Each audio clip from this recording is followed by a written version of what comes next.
തൂക്കി ചുവന്ന കരങ്ങളോടെ തൂക്കി ചുവന്ന കരങ്ങളോടെ. ഇതിപ്പോൾ ഈ പാട്ട് പാടി എല്ലാ വീഡിയോയും ചെയ്യേണ്ട അവസ്ഥയാണ് ഇവിടെ കേരളത്തിൽ. അറിയാൻ പാടില്ല. സംഗതി കുംഭമേളയ്ക്ക് വൈറലായ ആ താരത്തിൻ്റെ മുഴുവൻ പേരോ ഫോട്ടോയോ വീഡിയോയോ എവിടെയും ഇപ്പോൾ ഈ വിഷയം സംസാരിക്കുമ്പോൾ കാണിക്കാൻ പാടില്ല.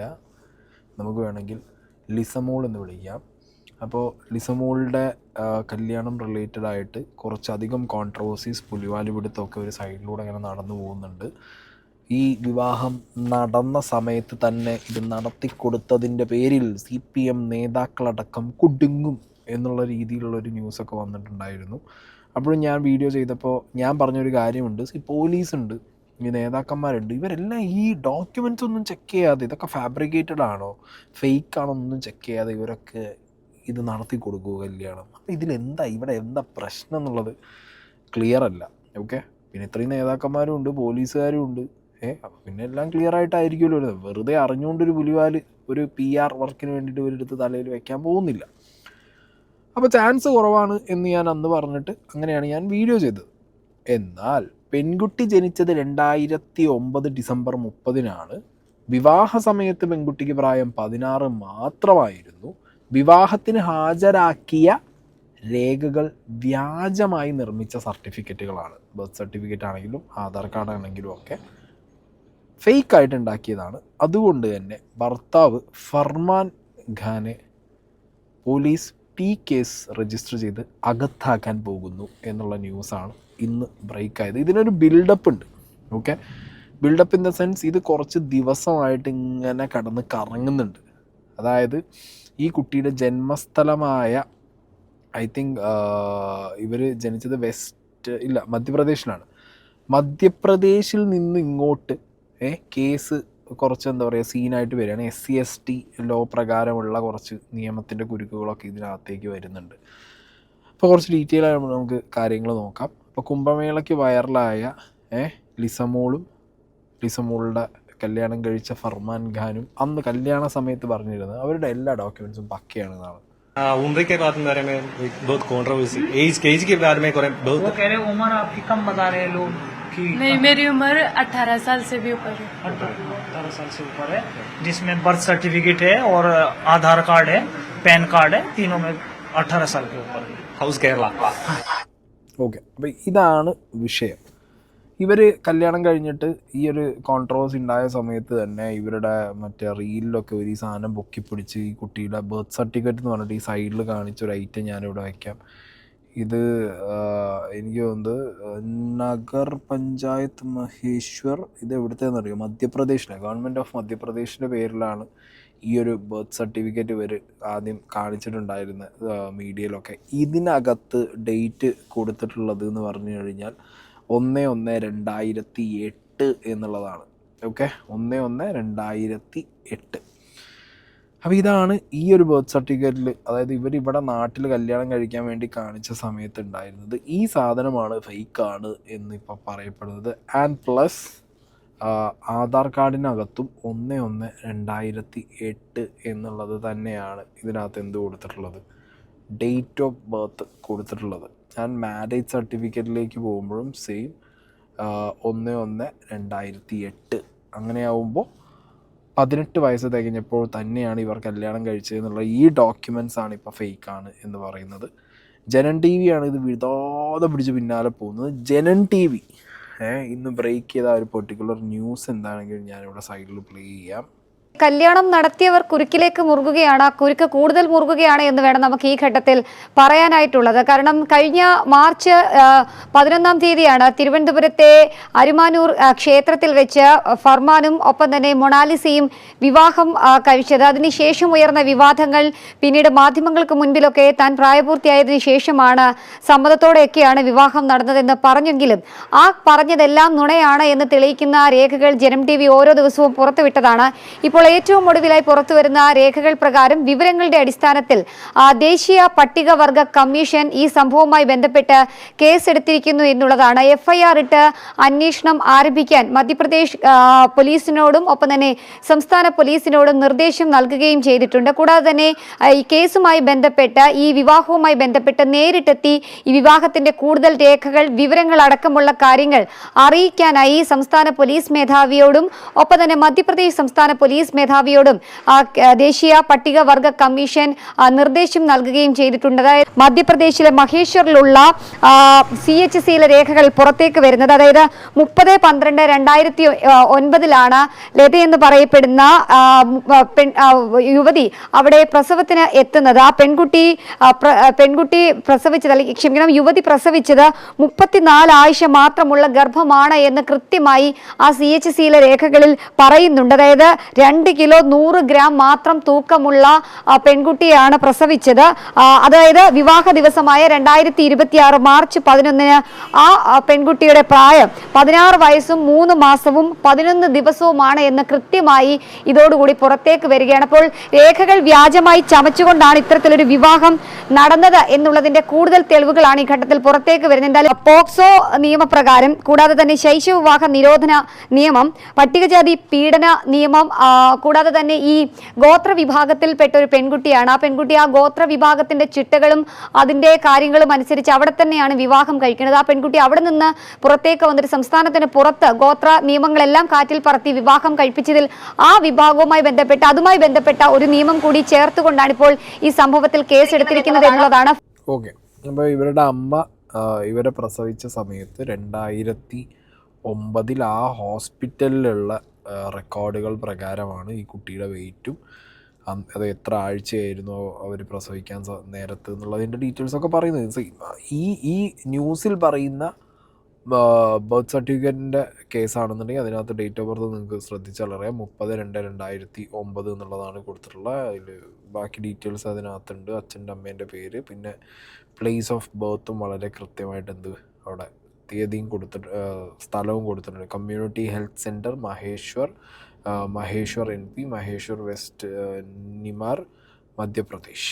ഓക്കെ, അപ്പോൾ ഇതാണ് 30/12/2009 ഇപ്പോൾ അവിടെ പാരൻസ് കേസ് രജിസ്റ്റർ ചെയ്യാൻ സമയത്ത് അവിടെ ഹാജരാക്കിയിട്ടുള്ള ഹോസ്പിറ്റൽ ഡാറ്റ അടക്കമുള്ള ഡേറ്റ് ഓഫ് ബർത്ത് ഉള്ള ഈ കുട്ടിയുടെ ഡീറ്റെയിൽസ്. ഫൈൻ, ഇതാണ് പാരൻസ് വെച്ചിട്ടുള്ള ഈ കുട്ടിയുടെ ഡേറ്റ് ഓഫ് ബർത്ത് സർട്ടിഫിക്കറ്റ് എന്ന് പറയുന്ന ഒരു ഐറ്റം. ഇതിനിടയിൽ ഈ കുട്ടി ലിസമോള് ഹസ്ബൻഡും കൂടിയും ഒരു ദിവസം വന്നിരുന്ന് ഭയങ്കര കരച്ചിലും ഇവരഭിനയിച്ച സിനിമയുടെ ഡയറക്ടർക്കെതിരെ ഭയങ്കരമായിട്ടുള്ള ഒരു അലിഗേഷനൊക്കെ പറഞ്ഞിട്ടുണ്ടായിരുന്നു. ആ ടൈമിൽ തന്നെ ന്യൂസിൽ കണ്ടൊരു കാര്യം എൻ്റെ ഓർമ്മയിലുള്ള എന്താണെന്ന് വെച്ച് കഴിഞ്ഞാൽ, ഈ കുട്ടി അങ്ങനെ ഐഡൻറ്റിറ്റി സ്വന്തം റിവീൽ ചെയ്ത് വന്ന് അവരനുഭവിച്ച അത്രയും വലിയൊരു സീൻ പറയുമ്പോൾ ആ ഒരു കേസ് ഈ കുട്ടി ഇപ്പം മൈനറാണ് എന്നുള്ള രീതിക്കും കൂടി ആവുമ്പോൾ ഹസ്ബൻഡ് ഒന്നുകൂടി പെടും. മനസ്സിലായോ? കാരണം ആ കുട്ടിയുടെ ഐഡൻറ്റിറ്റി ന്യൂസുകാരുടെ മുന്നിൽ വന്ന് റിവീൽ ചെയ്യാൻ ആ കുട്ടിയെ പ്രേരിപ്പിച്ചു എന്നുള്ള രീതിക്കൊക്കെ കാര്യങ്ങൾ മാറി ഈ ചങ്ങാതി കൂടുതൽ കുരുക്കിലേക്ക് പോകാനുള്ള ചാൻസേ ഞാൻ കാണുന്നുള്ളൂ. ഇനി ഈ ഒരു പെർട്ടിക്കുലർ വിഷയത്തിനകത്ത് കേരള പോലീസും അതുപോലെ ഗോവിന്ദനും ശിവൻകുട്ടിയും റഹീമും കുടുങ്ങുമെന്ന് വെച്ച് കഴിഞ്ഞാൽ എൻ്റെ പ്രാഥമികമായിട്ടുള്ള എൻ്റെ ഒരു POV, എൻ്റെ ഒരു പെർസ്പെക്റ്റീവിൽ ഇതിൽ കേരള പോലീസും പെടാൻ പോകുന്നില്ല, ഈ പറഞ്ഞ നേതാക്കന്മാരും കുടുങ്ങാൻ പോകുന്നില്ല. ഇതിൽ കുടുങ്ങും ഈ അമ്പലത്തിൻ്റെ ആളുകൾ കുടുങ്ങും, പിന്നെ ഇത് നടത്താൻ നേതൃത്വം എടുത്ത ആളുകൾ കുടുങ്ങും. എൻ്റെ അറിവിൽ കമ്മ്യൂണിസ്റ്റ് നേതാക്കന്മാരാരും, ഈ 3 പേരും ശിവൻകുട്ടി, ഗോവിന്ദനും റഹീം, ആരും ഇത് നടത്താൻ ഇനീഷ്യേറ്റ് ചെയ്ത് ഇതിന് നേതൃത്വം കൊടുത്തിട്ടില്ല. കല്യാണം നടക്കുന്നു എന്നറിഞ്ഞ സമയത്ത് ആ നടക്കുന്ന കല്യാണത്തിന് ജസ്റ്റ് വന്ന് അവരെ കണ്ട് ആശംസ അറിയിച്ചു പോവുക എന്നുള്ളത് അവർ വളരെ കൃത്യമായിട്ട് അന്ന് എവിടെ പറഞ്ഞിട്ടുണ്ട്, മീഡിയന് മുന്നിൽ പറഞ്ഞിട്ടുണ്ട്. പിന്നെ ഇവരിതുമായിട്ട് എന്തെങ്കിലും ബന്ധമുണ്ടോ, ഈ വ്യാജരേഖകൾ ഉണ്ടാക്കാൻ ഈ നേതാക്കന്മാരോ അല്ലെങ്കിൽ കമ്മ്യൂണിസ്റ്റിലോ വേറെ ആരെങ്കിലും സഹായിച്ചിട്ടുണ്ടോ എന്നുള്ള കാര്യങ്ങളൊക്കെ പോലീസ് അന്വേഷണത്തിൽ തെളിയണം. ആൻഡ് ഇവർക്ക് വിവാഹം കഴിക്കാനുള്ള ഈ അമ്പലമടക്കമുള്ള കാര്യങ്ങൾ അറേഞ്ച് ചെയ്ത് കൊടുത്തത് ആരാണ്, ഈ വ്യാജരേഖ ഉണ്ടാക്കിയിട്ട് അത് ഉണ്ടാക്കിയത് ആരാണ് എന്നുള്ളതിലൊക്കെയാണ് അന്വേഷണം കൂടുതലായിട്ട് ഫോക്കസ് ചെയ്യുക. എനിക്ക് തോന്നുന്നില്ല ഇതിലിപ്പോൾ കല്യാണത്തിന് പോയി അറ്റനാണ്. അപ്പോൾ നാട്ടിൽ എത്രയോ ഇങ്ങനത്തെ ശൈശവ വിവാഹങ്ങൾ നടക്കുന്നുണ്ട്. ഇപ്പോഴും നടന്നുകൊണ്ടിരിക്കുന്നത് പല സ്ഥലങ്ങളിലും. അത് കുറച്ച് കഴിയുമ്പോൾ അത് കേസായി പുറത്തു വരുന്ന സമയത്ത് നടത്തിക്കൊടുത്ത പള്ളിക്കാരും അമ്പലക്കാരും അച്ഛനും അമ്മയും വീട്ടുകാരൊക്കെയാണ് കൊടുക്കുക. അപ്പോൾ ഇവിടെ നടത്തിക്കൊടുത്ത കുറച്ച് ആളുകളുണ്ട്. ഈ പയ്യൻ്റെ കൂടെ ഇവൻ്റെ കുറച്ച് സുഹൃത്തുക്കളുണ്ട്, അവർ കൊടുങ്ങും, അമ്പലക്കാർ കൊടുങ്ങും. പിന്നെ രജിസ്ട്രാർ ഓഫീസിൽ ചുറ്റും കൂടി നിന്നതിലൊന്നും ഞാൻ ഈ നേതാക്കന്മാരെ കണ്ടിട്ടില്ല. അതിൽ വേറെ കുറച്ച് ആൾക്കാരുണ്ട്, അവരും ചിലപ്പോൾ പെടാം, അതിൽ സാക്ഷി ഒപ്പിട്ട ആൾ പെടാം, അവരൊക്കെ കുടുങ്ങുന്നേ ഉള്ളൂ. ഇതിനകത്ത് ജനൻ ടി വി പറയുന്ന പോലെ ഒറ്റയടിക്ക് ചാടി കയറിയിട്ട് ശിവൻകുട്ടിയോ ഗോവിന്ദനോ റഹീമോ കുടുങ്ങും എന്ന് എനിക്ക് പേഴ്സണലി ഫീൽ ആവുന്നത്. ഞാൻ കേരള പോലീസിനും ഈ പെൺകുട്ടിയുടെ അച്ഛനെതിരെ പറയാൻ കുറച്ച് കാര്യങ്ങളുണ്ട്.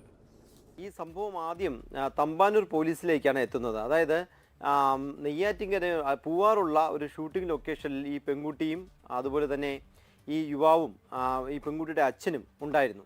അപ്പോൾ ഈ പെൺകുട്ടിയുടെ ഈ പ്രണയം അറിയുകയൊക്കെ ചെയ്ത ശേഷം ഈ പെൺകുട്ടിയെ നാട്ടിലേക്ക് കൊണ്ടുപോകാൻ അച്ഛൻ ശ്രമിക്കുന്നു. അതിനിടയിലാണ് ഈ വാഹനത്തിൽ വച്ച് ഒരു തർക്കമുണ്ടാവുകയും ഈ വാഹനം തമ്പാനൂർ പോലീസിലേക്ക് കൊണ്ടുവരികയും അവിടെ അച്ഛനെയും മകളെയും ഒപ്പമുണ്ടായിരുന്ന സുഹൃത്തിനെയും പോലീസ് സ്റ്റേഷനിലേക്ക് അയക്കുകയും ഒക്കെ ചെയ്തപ്പോൾ താൻ പ്രായപൂർത്തിയായത് ഒരു യുവതിയാണെന്നും തനിക്ക് തീരുമാനമെടുക്കണമെന്നും അച്ഛനോട് പോകാൻ താല്പര്യമില്ല എന്നും പോലീസിനെ ഈ പെൺകുട്ടി അറിയിക്കുകയാണ്. ഈ പോലീസ് പറയുന്നത് ഈ അച്ഛൻ തന്നെയാണ് ഈ മകളുടെ രേഖകൾ, മകളാണെന്ന് തെളിയിക്കുന്ന രേഖകളും ഈ മകളുടെ ജനന സർട്ടിഫിക്കറ്റും അതുപോലെ തന്നെ ആധാർ കാർഡ് ഉൾപ്പെടെയുള്ള കാര്യം പോലീസിന് മുമ്പിൽ സമർപ്പിച്ചത് അച്ഛനായിരുന്നു എന്നാണ് തമ്പാനൂർ പോലീസ് പറയുന്നത്. ഈ ആധാർ കാർഡിനോടൊപ്പം ഈ ബർത്ത് സർട്ടിഫിക്കറ്റും സമർപ്പിക്കുകയുണ്ടായി. മധ്യപ്രദേശ് സർക്കാർ ഇഷ്യൂ ചെയ്തതായിട്ടുള്ള ബർത്ത് സർട്ടിഫിക്കറ്റ് അത് പറഞ്ഞത് 2008 ജനുവരി 1 ഈ പെൺകുട്ടിയുടെ ജനന ദിവസമായി കാണിച്ചിരിക്കുന്നത്. അതോടൊപ്പം ഈ പ്രായം സംബന്ധിച്ച് അച്ഛന് ഒരു തർക്കവും ഉണ്ടായിരുന്നില്ല. പകരം മറ്റൊരു മതസ്ഥനെയൊക്കെ വിവാഹം കഴിക്കുന്നതുമായി ബന്ധപ്പെട്ട് ആയിരുന്നു തർക്കമുണ്ടായിരുന്നത്. ഒടുവിൽ ഈ പെൺകുട്ടിയെ ഈ ഷൂട്ടിംഗ് ലൊക്കേഷനിലുള്ളവരെ വിളിച്ചു വരുത്തി അവർക്കൊപ്പമാണ് വിട്ടതെന്നും ഈ യുവാവിനോടൊപ്പമല്ല വിട്ടതെന്നും പിന്നീട് വിവാഹം കഴിക്കാനും അതിനുള്ള തീരുമാനമൊക്കെ പിന്നെ അവിടെ പോയതിനു ശേഷം എടുത്തതാണ് എന്നാണ് പോലീസ് പറയുന്നത്. എന്നാൽ അച്ഛൻ നാട്ടിലേക്ക് പോകാനായി തീരുമാനിച്ചപ്പോൾ ഈ പെൺകുട്ടിയെ സുരക്ഷിതമായി എവിടെയെങ്കിലും ഏൽപ്പിക്കണം എന്നുള്ളത് കൊണ്ട് ആ പെൺകുട്ടിയുടെ ഒരു ബന്ധു ഉൾപ്പെടെ അവിടെ ഉണ്ടായിരുന്നു. അതോടൊപ്പം തന്നെ കുറേ ദിവസങ്ങളായി ഈ ചിത്രീകരണവുമായി ബന്ധപ്പെട്ട് എഗ്രിമെൻറ്റും ഒപ്പിട്ടിരുന്നു. ആ സാഹചര്യത്തിലാണ് ആ ഡയറക്ടറെയും ഒക്കെ വിളിച്ചു വരുത്തുകയും ആ പെൺകുട്ടിയെ അവർ കൂട്ടിക്കൊണ്ടു പോവുകയുമായിരുന്നു എന്നാണ് പോലീസ് ഇപ്പോൾ വിശദീകരിക്കുന്നത്. എന്തായാലും പ്രായപൂർത്തി ആയതുകൊണ്ടും ആ കുട്ടിക്ക് അതിന് തീരുമാനമെടുക്കാൻ അധികാരമുള്ളത് കൊണ്ടാണ് അന്ന് വിട്ടയച്ചതെന്നാണ് തമ്പാനൂർ പോലീസിൻ്റെ വിശദീകരണം. അതുമായി ബന്ധപ്പെട്ട് ഈ സർട്ടിഫിക്കറ്റുകൾ ഹാജരാക്കി. ആ സർട്ടിഫിക്കറ്റുകളെല്ലാം വ്യാജമാണ്, ഇത് വ്യാജമാണ്, അതിന് മകൾ തയ്യാറാക്കിയിരിക്കുന്നത് എന്നുള്ള ആക്ഷേപം അന്ന് അച്ഛനും ഉന്നയിച്ചിരുന്നില്ല എന്നാണ് തമ്പാനൂർ പോലീസ് ഇപ്പോൾ വിശദീകരിക്കുന്നത്. ഇതുമായി ബന്ധപ്പെട്ട് ഉള്ള ദേശീയ ഈ പട്ടികവർഗ കമ്മീഷന്റെ നോട്ടീസ് ലഭിച്ചിട്ടില്ലെന്ന് DGP റവദ ചന്ദ്രശേഖർ പറയുന്നു. വാർത്തകളിലൂടെ മാത്രമേ ഈ വിവരം. ഓക്കെ, അപ്പോൾ തമ്പാനൂർ പോലീസ് ഇപ്പൊ പറയുന്നത് അതാണ്. അത് അച്ഛൻ, കുട്ടിയുടെ അച്ഛനാണ് ഈ രേഖകൾ പോലീസ് സ്റ്റേഷനിൽ സമർപ്പിച്ചത് എന്നാണ്. അങ്ങനെയാണെന്നുണ്ടെങ്കിൽ പോലീസ് സ്റ്റേഷനിൽ CCTV വിഷ്വൽസും കാര്യങ്ങളൊക്കെ തമ്പാനൂർ സ്റ്റേഷനിൽ കാണുമായിരിക്കും. അല്ലെങ്കിൽ ഇത് കൊടുത്ത അച്ഛൻ്റെ, അതായത് ഈ കുട്ടിയെ മകളെ തിരിച്ച് ഇങ്ങനത്തെ ഒരു സീൻ ഉണ്ടാകുന്ന സമയത്ത് അപ്പുറത്ത് സിനിമയിൽ അഭിനയിക്കാൻ തന്നെ വേറൊരാൾക്ക് കുട്ടിയെ കൊടുക്കുമ്പോൾ ഹാൻഡ് ഓവർ ചെയ്യുന്ന സമയത്ത് അതിൽ കൃത്യമായിട്ട് എഴുതി വെച്ചിട്ടുണ്ടാവും, രേഖകൾ കാണും പോലീസിൻ്റെ കയ്യിൽ. അതുകൊണ്ടാണ് ഓരോരുത്തർ ക്ലിയർ ആയിട്ട് ആ സ്റ്റാൻഡിൽ നിൽക്കുന്നതും പറയുന്നതും. ഇതിപ്പോൾ ജനൻ TV പറയുന്നത് പോലെ ഇതാ വരുന്നു, എല്ലാവരും കൂടി വന്നിട്ട് റഹീമിനെയും മറ്റേ ഗോവിന്ദമാഷിയും ശിവൻകുട്ടീനെയും പിടിച്ചുകൊണ്ട് കൊണ്ടുപോകും എന്നുള്ള ടേംസിലേക്ക് കാര്യങ്ങൾ പോകുന്ന എനിക്ക് പേഴ്സണലി ഫീൽ ആവുന്നില്ല. മനസ്സിലായോ? ഇത് ആരൊക്കെയോ കുറച്ച് സമയമെടുത്ത് ഇത് കൃത്യമായി ഒന്ന് അന്വേഷിച്ചാൽ ചിലപ്പോൾ അവിടെ ഉണ്ടാക്കിയതായിരിക്കും, ചിലപ്പോൾ ഫേക്ക്, പറയാൻ പറ്റില്ല. ഇവരുടെയൊക്കെ അവസ്ഥ എന്താണെന്നുള്ളത് ഒരു പിടുത്തമില്ല. നാടോടികളാണ്. ഇവർക്ക് എപ്പോൾ കുട്ടി ഉണ്ടായി, എപ്പോൾ ജനിച്ചു എന്നുള്ളതിന് അവർക്ക് തന്നെ ചിലപ്പോൾ ഒരു ക്ലിയർ കട്ടായിട്ടുള്ള ബോധം കാണില്ല. ഓക്കെ, ഹോസ്പിറ്റൽ രേഖകൾ ചിലപ്പോൾ 2009 തന്നെ ആയിരിക്കാം.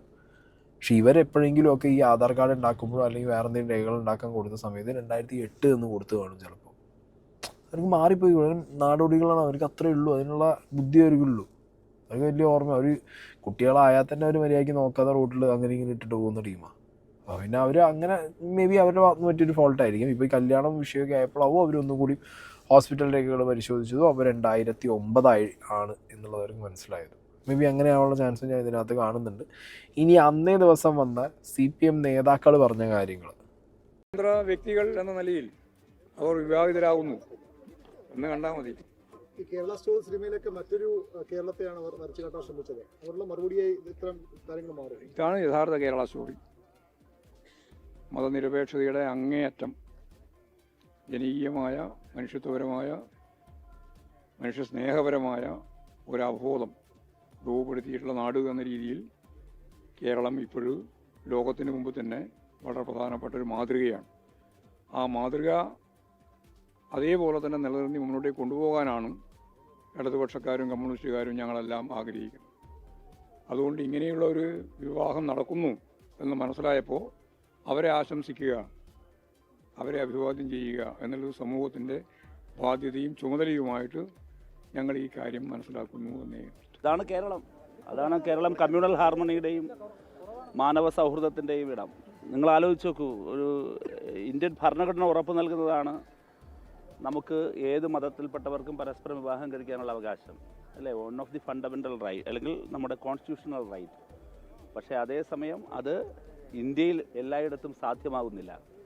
അത് നിർഭയം സാധ്യമാകുന്ന ഏക ഇന്ത്യൻ സംസ്ഥാനത്തിൻ്റെ പേര് കേരളം.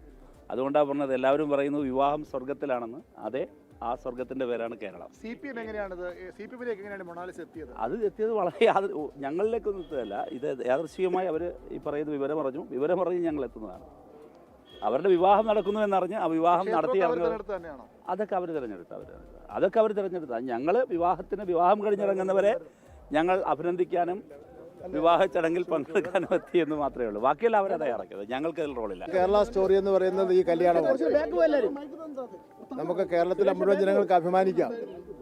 ലോകത്തിൻ്റെ മുന്നിൽ മതേതരത്വത്തിനും മനുഷ്യസ്നേഹത്തിനും പേരുകെട്ട നാടാണ് കേരളമെന്ന് അഭിമാനിക്കാം നമുക്ക് എല്ലാവർക്കും. ഈ കുട്ടികളുടെ ധൈര്യം, ഇതുപോലെ തന്നെ പതിനായിരക്കണക്കിന് ആൾക്കാർ ഇതുപോലെ സമ്മർദ്ദങ്ങൾക്കും അതേപോലെ തന്നെ ഭീഷണിക്കും വിധേയമായി അവിടെ കഴിയുകയാണ്. ഓക്കെ, കേരള സ്വർഗമാണോ? കേരളം ജീവിക്കാൻ പറ്റിയ സ്വർഗമാണോ? നമ്മൾ ഈ പറയുന്ന കേരള സ്റ്റോറിയിലൊക്കെ പറയുന്ന പോലെയാണോ? അതോ അതെല്ലാം നമ്മൾ തെളിയിക്കുകയല്ലേ? കേരള സ്വർഗം തെളിയിക്കില്ലേ? അതെ, കേരള സ്വർഗമാണ് തെളിയിക്കുകയാണ്. ഇതിൽ റഹീമാണെങ്കിലും ഗോവിന്ദനാണെങ്കിലും വളരെ കൃത്യമായിട്ട് പറയുന്നുണ്ട്, അവരല്ല ഇത് നടത്തി കൊടുത്തത്. കമ്മ്യൂണിസ്റ്റ് പാർട്ടിക്ക് ഇതുമായിട്ടൊരു ബന്ധവുമില്ല. ഇത് നടക്കുന്നുണ്ട് എന്ന് അറിഞ്ഞപ്പോൾ അവിടെ ഒന്ന് കുമ്മനടിച്ച് കുറച്ച് PR ഉണ്ടാക്കി, കുറച്ച് ഫെയിം ഉണ്ടാക്കി, കുറച്ച് വിസിബിലിറ്റി ഉണ്ടാക്കി, സോഷ്യൽ മീഡിയയിൽ ഒന്ന് വൈറലാവാം എന്നുള്ള രീതിക്ക് PR സ്റ്റണ്ട് കാണിക്കാൻ വേണ്ടി വന്നതായിരുന്നു. ഇപ്പം എന്തായി ലാസ്റ്റ്? മുമ്പോ മൂഞ്ചോ പുലിവാലി പിടിക്കുന്നുള്ളതൊക്കെ നമുക്ക് കണ്ടറിയാം. ഓക്കെ, എന്താണെങ്കിലും വിശ്വ ഹിന്ദു പരിഷത്തിൻ്റെ ടീമൊക്കെ ഭയങ്കരമായിട്ട് ഇതിനകത്ത് കെണിഞ്ഞ് ഇറങ്ങി പരിശ്രമിക്കുന്നുണ്ട്. ഞാൻ നോക്കൂ, ഇവരൊന്നും ഈ നാട്ടിലല്ലേ ജീവിക്കുന്നത്. ഈ വിശ്വ ഹിന്ദു പരിഷത്തിൻ്റെ ഈ കേസ് കൊടുത്ത ടീമൊന്നും ഇവന്മാരൊന്നും ഇവിടെ അല്ല തോന്നുന്നു. ഇവന്മാർക്കൊക്കെ ഈ പെൺകുട്ടിയെ ഈ പെൺകുട്ടിക്ക് വയസ്സ് ഇത്രയാണെന്നുണ്ടെങ്കിൽ ഈ ചെക്കനായിട്ട് അത് മാറ്റി നിർത്തി ആ ചെക്കനും ആ പെൺകുട്ടി അല്ലെങ്കിൽ അതിന് തീരുമാനം എടുത്തവരെയും കൂടി നിങ്ങൾ എന്ത് ചെയ്യണം? ആ രീതിക്ക് നിങ്ങൾ കേസും സാധനമായിട്ട് പോകും. നിങ്ങളിത് അതിന് പകരം ഇതൊരു രാഷ്ട്രീയമായിട്ടും ഒരു മതത്തിൻ്റെ വിഷയമായിട്ടും ഈ കേരളത്തിനെ മൊത്തം എഫക്റ്റ് ചെയ്യുന്ന രീതിയിലൊക്കെ നിങ്ങൾ ഈ നാട്ടിൽ തന്നെയല്ലേ ജീവിക്കുന്നത്? ഇവരൊക്കെ ഇത് നമ്മുടെ നാടിൻ്റെ പേര് കളയാൻ വേണ്ടി എന്തോ സംഗതി എന്നുള്ള പോലെയാണ് എടുത്തു കൊണ്ടുവന്ന് ഈ ചെയ്തുകൊണ്ടിരിക്കുന്നത്. എവിടേക്കോ ഇത് ഫാബ്രിക്കേറ്റഡ് ആയിട്ട് എനിക്ക് പേഴ്സണലി ഫീൽ ചെയ്യുന്നുണ്ട്. കാരണം ഒരു സൈഡിൽ കാണിക്കുന്നതും വേറെ സൈഡിൽ കാണിക്കുന്നതും ഇതൊക്കെ ഇതിലേത് വിശ്വസിക്കും മനുഷ്യൻ? കേരളത്തിൽ പോലീസുകാർ പറയുന്നു ഇത് അച്ഛൻ തന്നെ കൊടുത്ത സർട്ടിഫിക്കറ്റാണ്. അപ്പുറത്ത് പറയുന്നു അച്ഛനും അമ്മയും പോയിട്ട് വേറെ അല്ല ഞങ്ങൾ പ്രസവിച്ചത് 1 കൊല്ലം കഴിഞ്ഞിട്ടാന്നുള്ളത്. എന്ത് ഗതികേടാന്ന് ആലോചിച്ച് നോക്ക്. എന്താണെങ്കിലും ഇതൊക്കെയാണ് ഈ ഒരു കേസ് റിലേറ്റഡ് ആയിട്ട് എനിക്ക് നിങ്ങളിലേക്ക് എത്തിക്കാനുള്ള ഇൻഫർമേഷൻസ്. That's all guys. ഇനി നാളെ കാണാം.